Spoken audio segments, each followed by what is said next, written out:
күтпеген оқиға орын алды. Ақботаның экс жігіті Дархан мен Әппақ бота қызымыздың бұрынғы күйеуі Шерхан қосылайық жобасына ат терлетіп келді. Жоба қатысушысы Айгүлді таңдаған Шерхан бүкіл қатысушыларды таң қалдырды. Желі қолданушылары Ақбота қатысушы боп келсін, Ақботаны асыға күтеміз деп жазды көрермен қауым. Ал желі қолданушылары жарыса жазды. Кезінде Аринаға атанаң қарсы деп жылатып қоштасқан едің. Енді Айгүлге екі баласымен қарсы болмайды ма екен атанан? Шерхан жан, әр адам бақытты болуға лайықты. Өкінішті әрине, әу бастан үйленбей тұрып ажырасып тынатындары белгілі еді ғой. Бірасты ортада бала қалып кетті да.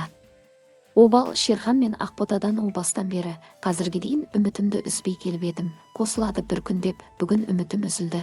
Ақбота келеді артынан, или Ақбота осымен тоқтатады. Дұрыс жасады, Шерхан бақытты болсын. Шерханды қолдаймын, дұрыс жасадың, өз жарыңды таңдап ары қарай өмір сүр. Шерханды түсініп тұрмын, депрессияға түсіп азып басқаша болып кетіпті. Айналайын-ау, неменеге келдің? Алдында ғана Бауыржан мырзаға бәрі менің қолымда деп едің ғой. Бала шағаңа барып қосылудан да Айгүлдің екі баласын баққанша. Мына Шерхан қуады екен ғой.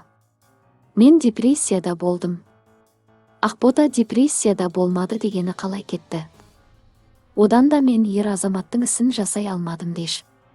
Ақботаның мінезі баршылық көрсетті ғой, қосылайықта неше жыл отырып, бала жуас, сымбатты, бақытты болуға лайықты. Бекзат не жоқ, үй болғанда көресің, деп жарыса жазды көрермендер мен желі қолданушылары. Ақбота жобаға келеме?